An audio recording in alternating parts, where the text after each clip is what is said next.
Salut tout le monde, c'est Minkwe, bienvenue sur ma chaîne. Ça y est, c'est officiel, la première vidéo face caméra. Je suis ultra contente. Là vraiment, je viens d'ouvrir une porte, je sais pas du tout où je vais, mais en tout cas, je suis ultra enthousiaste. Je pose la graine et je lui donne à boire, je lui donne de l'amour et j'espère que ça va fleurir et que ça donnera un magnifique rosier. C'est parti! Ok, je l'avoue, pour cette première vidéo, j'ai un peu fait un titre alléchant. Mais pour ceux qui me connaissent de près ou même de loin, pour ceux qui peuvent voir mon travail sur les réseaux sociaux depuis un moment, je pense que certains d'entre vous ont pu remarquer un changement. Que ça soit dans mon travail, dans ma vie personnelle, ma vie familiale, etc. Et franchement, en termes de changement, je pense qu'il y a plusieurs cas. Il y a ceux qui changent jamais, c'est clair et net. Il y a ceux qui prennent du temps et il y a ceux qui changent du jour au lendemain.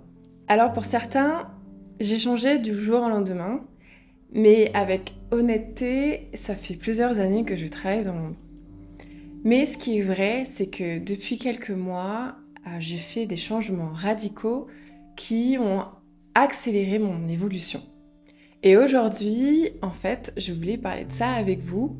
Alors, pour ne pas faire une vidéo vraiment qui dure plus d'une heure, parce que c'est vraiment pas le but et c'est pas ce que j'ai envie de faire sur cette chaîne, je me dis, ça pour ce genre de format, pourquoi pas faire des lives ou des podcasts. Mais là, pour aujourd'hui, pour une première fois, je voudrais vraiment faire quelque chose de beaucoup plus structuré, plus court, beaucoup plus scindé. Et c'est la première vidéo et il y en aura plein d'autres sur ce sujet. Le point le plus important, en tout cas selon moi, dans mon cas personnel, a été de mettre des limites. J'étais vraiment la petite fille très solaire, super gentille, qui disait oui à tout, qui voulait tout le temps rendre service, bien éduquée, bien polie. Vraiment, ma mère a fait de moi la petite fille idéale, super gentille, souriante, et qui dit oui à tout le monde. Ok, quand on est enfant, on peut se dire, bon d'accord, c'est une bonne chose d'être serviable et de rendre service. Sauf que ce trait de caractère, et j'insiste vraiment parce que c'est un conditionnement, je suis pas née comme ça, je pense pas. On m'a éduquée de telle sorte à ce que j'ai ce mindset quoi, de la gentille fille. J'ai traîné, en tout cas je me suis développée avec ce trait de caractère, ado, jeune adulte et aujourd'hui adulte. Le problème, c'est que ce genre de comportement a clairement des limites.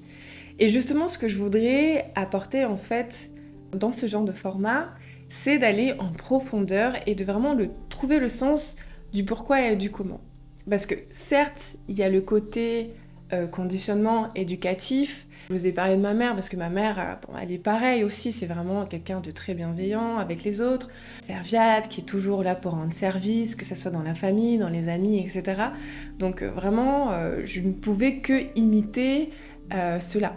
Quand je me concentre et que je me mets en mode introspection et que je vais vraiment en profondeur, je me rends compte que si j'ai aussi adopté ce genre de comportement, c'est parce que j'avais des trous affectifs. Ça, je ferai peut-être une vidéo à ce sujet-là, mais j'ai eu des manques dans mon enfance et ces manques, du coup, se sont intensifiés, je dirais, une fois adulte. J'avais besoin de me rendre utile et aimée. Sauf que avoir cette pancarte de la gentille fille, de la bonne copine, l'enfance, ok ça va, l'adolescence, bon ok d'accord ça va, parce que bon quand on est ado, normal, on se cherche, on veut être accepté, on veut appartenir à un groupe, et c'est comme ça qu'on grandit. De toute manière, je pense que c'est quelque part un peu important aussi pour les enfants de se sentir appartenir à un groupe.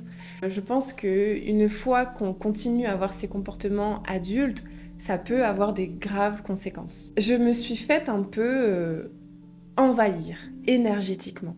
Un jour, c'est pas que j'ai pété les plombs, mais je me suis dit, j'ai commencé à mettre de la conscience dessus et j'ai commencé à me dire, c'est pas un comportement sain quoi. Tu peux pas continuer comme ça. Tu peux pas continuer à être la fille qui est disponible pour tout le monde quoi. Donc j'ai commencé à faire des petits changements dans ma vie et je trouve que justement c'est très intéressant de prendre des références ou des exemples Moi, personnellement, j'adore les livres audio. Je lis pas beaucoup parce que, bon, j'avoue, ça me fatigue. Ça me fatigue les yeux.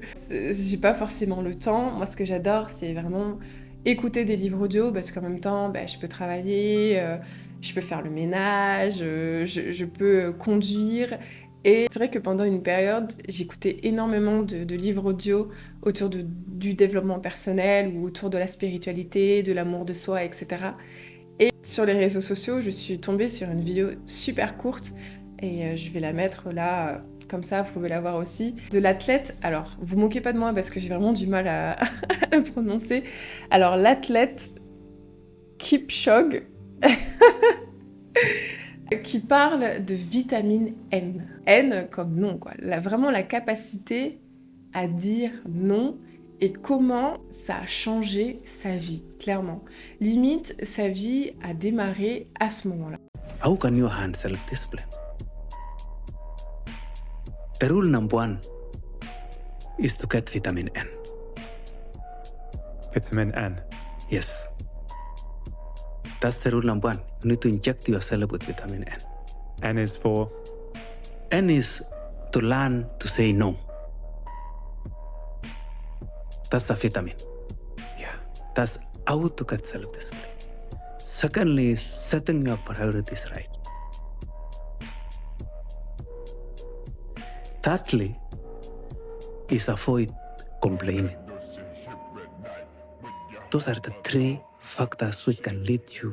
J'ai décidé tout simplement de commencer à appliquer cela dans ma vie. Bon, avec toute honnêteté, c'est franchement pas facile. Quand on a passé toute sa vie à être la bonne copine et à dire oui à tout le monde, tout d'un coup dire non, c'est... c'est limite t'en trembles, tu vois. T'es là, est-ce que je vais y arriver, j'y arriverai. Et tu sais, d'habitude, tu fais des petits, genre... Tu sais, des petits noms à voix basse ou... tu regardes pas dans les yeux, tu tournes la tête, t'es là genre non, t'oses pas, et c'est ouf quand même. Enfin, je suis sûre qu'il y a plein de gens qui se reconnaissent dans ce que je dis, et à la fois c'est drôle, mais à la fois je trouve que c'est super triste, quoi. Pourtant, c'est un mot très court, quoi. C'est N-O-N, non. Mais ce non a un tel impact, et franchement, le non est tellement plus puissant que le oui. Selon moi, vibratoirement, énergétiquement, le non est une bombe. J'ai vu les changements dans ma vie et bizarrement, moi qui pensais qu'en disant non, les gens allaient me rejeter. Bon, bien sûr, il y en a qui m'ont rejeté parce que, bon, c'est ça le truc, c'est que quand on se rend utile, H24 aux autres, bah, les gens... Bah, consciemment ou inconsciemment, ben, ils se servent de ça, ils vous utilisent, ils construisent votre personnage autour de ça, de la bonne copine qui rend service. Et c'est sûr que du moment quand vous commencez à dire non, ben, y en a, ils vont se dire, ben, celle-là, j'ai plus aucune utilité, elle ne correspond plus aux attentes que j'ai d'elle, et ça me va pas, donc je passe à autre chose. Et au final, c'est une bonne chose aussi, donc, parce que ça nous permet de voir les gens qui sont réellement là pour nous. Il y a ceux qui, finalement, ont décidé de plus m'avoir dans leur entourage, et il y a ceux qui ont commencé à me respecter. Non pas qu'ils me respectaient pas quand je disais oui à tout, mais consciemment ou inconsciemment, on peut pas vraiment prendre au sérieux une personne qui est H24 disponible. Je pense qu'on le sait, quoi. C'est quelqu'un qui est tout le temps disponible, ne se laisse pas suffisamment de temps pour elle-même ou pour lui-même. Les gens, ils ont commencé à me respecter, vraiment. C'était non, je peux pas parce que j'ai du travail, ou tout simplement non, parce qu'aujourd'hui, j'ai envie de rester seule, j'ai envie de prendre du temps pour moi, j'ai envie de travailler sur certaines choses, j'ai envie de construire ma vie, j'ai envie ou même de passer tout simplement du temps avec moi-même, ou non, j'ai pas envie en fait de te rendre service parce que flemme, quoi. Et en même temps, ça m'a permis de me concentrer sur moi-même, et mon Dieu, qu'est-ce que ça fait du bien. À l'époque, j'avais plein de rêves, plein d'objectifs, mais j'étais plus occupée à passer du temps avec les autres, pour les autres. Et je fais le lien avec la première partie, ce que je disais, c'est que tout ça, ce n'est que le reflet de mon insécurité, de ma peur du rejet, de la peur d'être seule aussi, de la peur d'avancer, la peur de m'occuper de moi, de mes objectifs. Et du moment que j'ai décidé de de mettre des limites et de me concentrer sur mes objectifs, automatiquement, j'ai commencé à avoir plus confiance en moi.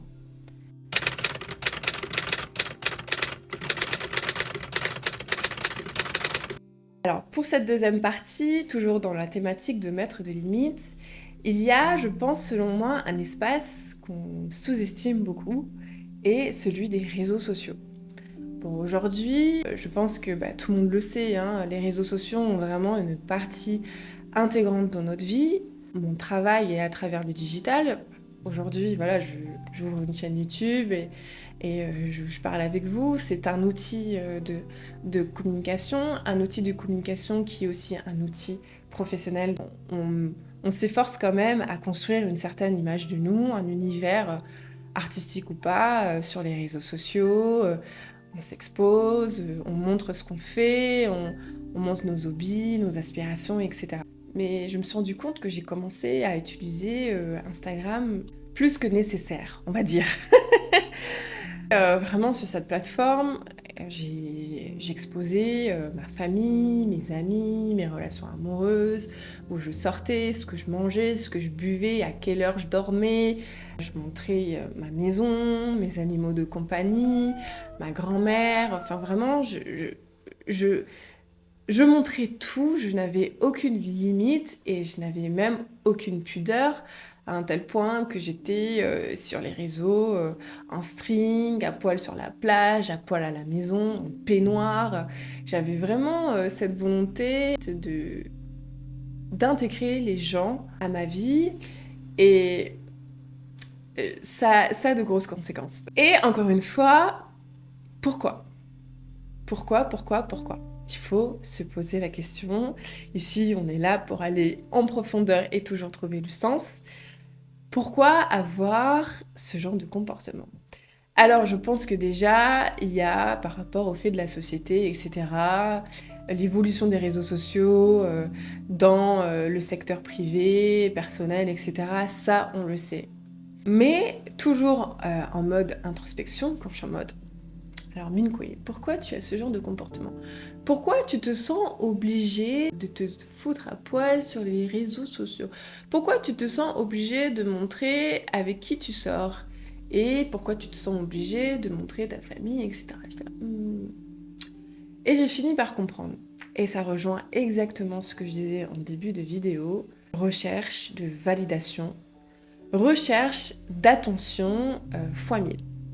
Je voulais être vue, je voulais être regardée, j'avais horreur de passer inaperçue et là franchement je suis en mode, je me livre à vous là clairement, je suis complètement honnête avec vous et si aujourd'hui je suis capable de vous dire ça, c'est parce que vraiment je suis sortie de mon personnage, j'ai pris de la conscience, je me suis observée et je me suis posé des questions par rapport à moi et non pas par rapport aux autres. Je suis devenue accro à cette attention. Bon, quand je suis en sous-vêtements ou en petit string et en maillot de bain, j'ai beaucoup plus de notifications, j'ai plus de likes, j'ai plus de vues. Quand je montre ma famille, ma maison, quand je montre mes voyages où je sors et à quelle heure je dors et avec qui je sors, les gens, ils aiment ça, ils regardent. Et en fait, honnêtement, je prenais goût à ça, clairement. Et je suis sûre, encore une fois, que je ne suis pas la seule. Et c'est pourquoi ces outils, ces réseaux sociaux, ont été construits aussi. Instagram, c'est vraiment... c'est le milieu du m'as-tu vu, c'est l'univers de se montrer, de enjoliver notre vie, Vraiment, c'est regarder comme je suis beau, regarder comme je suis cool, regarder comme je suis créatif, regarder comme je suis talentueux. Et encore une fois, je critique pas ça, j'ai vraiment aucun mal à ça parce que la preuve, je joue à ce jeu-là aussi, clairement. Mais il faut toujours aller en profondeur, toujours aller dans le sens et se demander pourquoi on a certains comportements.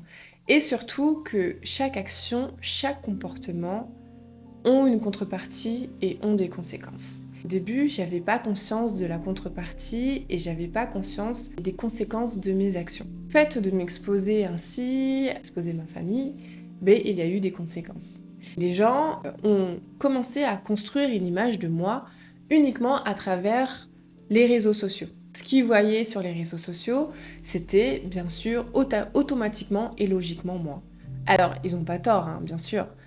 Mais j'avais beau crier haut et fort que j'avais de la profondeur, que je cherchais du sens, etc. Je pouvais quand même paraître comme pour une femme assez superficielle et qui n'a aucune pudeur. Là, franchement, je suis honnête avec vous. Hein. Franchement, pour cette première vidéo, je suis vraiment en mode je dis tout, vraiment, je me confie limite à vous, quoi. Et c'est la réalité, quoi. C'est la réalité. On a beau crier haut et fort que non, je suis pas comme ça. Et justement, je pense qu'il faut apprendre dans quelle société on vit pour pouvoir, à notre tour, vivre en harmonie dans cette société. Et quand je dis vivre en harmonie, ça ne veut pas dire s'oublier totalement, vivre un personnage. C'est vraiment apprendre à se connaître pour ensuite apprendre à bien vivre, être en harmonie dans notre environnement. Cette phrase n'est pas de moi, mais je l'ai empruntée à un ami. Et si tu me regardes aujourd'hui, je me permets d'emprunter cette phrase et surtout te remercier pour cet enseignement.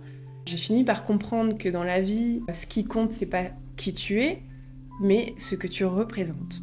Professionnellement, les gens avaient du mal à me prendre au sérieux. Et ouais, prendre au sérieux, pas non seulement parce que j'étais en sous-vêtements sur les réseaux sociaux et que je faisais la belle comme ça, mais parce que je n'avais aucune pudeur. Je montrais tout. On peut dire ce qu'on veut, même si les réseaux sociaux nous incitent à avoir ce genre de comportement. Dans l'inconscience collective, il y a des conséquences. Il y a des réactions. J'ai appris à trouver un équilibre. Instagram est un outil de communication formidable aussi. C'est vraiment, il n'y a pas que des points négatifs. Ça nous permet vraiment de se connecter avec des gens à l'autre bout du monde. Professionnellement, ça peut nous aider. Ça nous aide à aussi être créatifs, ça nous aide à apprendre, à voir de belles choses, à voir du monde, à avoir de la créativité. Moi, j'adore tout ça. Mais je trouve qu'il faut quand même essayer de trouver un équilibre dans tout ça selon nos objectifs. Surtout, poser de la conscience dans nos actions et poser de la conscience dans notre utilisation des réseaux sociaux. Et c'est ça le problème, je trouve, de notre génération, c'est que on nous prône la liberté, faites ce que vous voulez, vous êtes libre, faites ce que vous voulez dans la vie, dans les réseaux sociaux et tout ce que vous faites. Il n'y a pas de souci, vous êtes libre, peace. Mais en fait, non, c'est ça, on nous apprend pas, en fait, qu'il y a une contrepartie, en fait, à tout ça. Et moi, personnellement, je me rappelle toujours de ma mère, à un moment donné, elle me disait les réseaux, faut faire attention, votre intégrité, votre vie personnelle peut être impactée, etc. Tout ce que vous mettez sur les réseaux sociaux, tout ce que vous mettez sur Internet reste à vie, etc. Ce qui est vrai. Il y a TikTok, il y a Twitter, tout le monde utilise, c'est plus vraiment une question de génération. Les entreprises utilisent les réseaux sociaux, vraiment tout le monde est dans le digital. Et tellement qu'on a oublié les vraies conséquences que ça peut avoir. Aujourd'hui, et je pense que ceux qui me connaissent depuis longtemps ou ceux qui me suivent depuis un moment ont pu voir la différence sur les réseaux sociaux, où je montre plus ma famille. Il y a des endroits où je vais et je vais pas vous montrer parce que je suis en famille ou tout simplement parce que j'ai pas envie. Je vais pas vous dire avec qui je sors, je vais pas vous dire qui je fréquente, à quelle heure, je vais pas vous dire je suis dans tel bar avec telle copine. Vraiment, j'ai commencé à apprendre à vivre dans le secret parce que je me suis rendu compte que ça ne regarde pas forcément les gens. Et encore moins des gens sur les réseaux sociaux, parce qu'il y a beaucoup de gens que je connaisse pas, quoi. Il y a beaucoup de stalkers aussi, ça c'est un sujet, c'est vraiment quelque chose que j'aimerais beaucoup en parler. Dans ce lot de personnes, il y a des personnes bienveillantes qui sont intéressées par ce qu'on fait, par notre travail, ou parce qu'on les inspire et autres. Et il y a aussi dans ce lot des personnes qui sont pas forcément bienveillantes. Mettre des limites, non seulement, comme je disais, aide à se concentrer sur soi-même, aide à se concentrer sur ses objectifs, aide aussi à mettre un peu de secret, de la sécurité dans notre vie. En tout cas, j'espère que cette première vidéo vous aura plu. J'ai beaucoup blablaté, je vous cache pas que j'ai tellement de choses à vous dire encore. J'ai tellement d'inspiration de vidéos et l'objectif vraiment c'est que je sois de plus en plus claire, que je sois de plus en plus à l'aise. J'ai pas envie de vraiment blablater pendant des heures parce que vraiment ça ennuie et moi-même je vais m'ennuyer. Mon objectif c'est d'évoluer et de vous servir, de discuter avec vous, du contenu de qualité, vraiment clair et surtout qui vous aide et qui m'aide dans mon cheminement. Parce que je vous cache pas que le fait de vous parler comme ça face caméra est un exercice vraiment pour moi et ça me permet aussi d'être en introspection, vraiment de réfléchir, de sortir un peu de mon personnage, de mon ego de tous les jours et de vraiment mettre de la conscience et par la suite vous partager cette conscience. Je vous dis à bientôt. Encore une fois, je vous invite à vous abonner, à liker cette vidéo si elle vous a plu, de laisser un commentaire. Proposez-moi aussi des sujets qui peuvent vous intéresser, toujours autour du développement personnel, de l'évolution personnelle.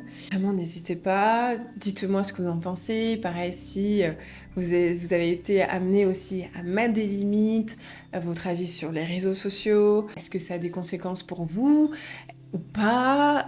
Encore une fois, tout ceci n'est que mon rendu personnel, n'est que ma vie privée, mon cheminement personnel. Donc voilà. Je vous fais des gros bisous et je vous dis à bientôt. Mouah.